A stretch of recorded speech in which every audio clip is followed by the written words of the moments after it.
My daughter won't stop crying and screaming in the middle of the night. I visit her grave and ask her to stop, but it doesn't help. The nights have become unbearable, each filled with the haunting echoes of her voice. It's been a year since that fateful night when a tragic accident took her away from us. Yet, every midnight, the sound of her cries pierces the silence of our home.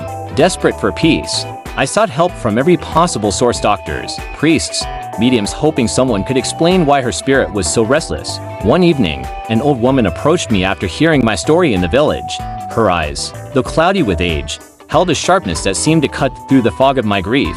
"Sometimes the dead haven't finished business," she said, her voice a whisper like dry leaves rustling. "What is your daughter's name?" "Emily," I replied, my voice cracking. The old woman nodded slowly, as if she had expected that answer. "You must find what binds her to this world.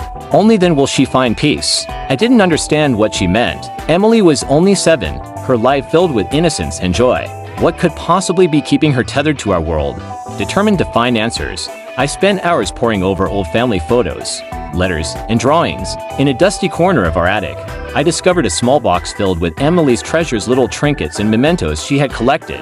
Among them was a diary, its pages filled with her childish scrawl. As I read through her entries, my heart ached with longing. Then, I found a page where she had written about her best friend, Lily, who had moved away just a few weeks before Emily's accident. Emily had written about how much she missed Lily and how she had promised to give her a special locket the next time they met.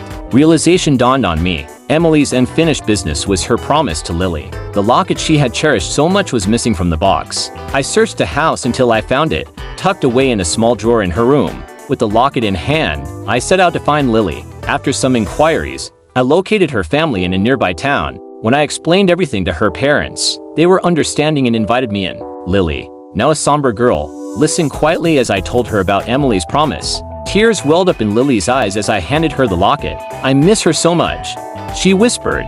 "Me too," I replied, feeling a strange mix of sorrow and relief.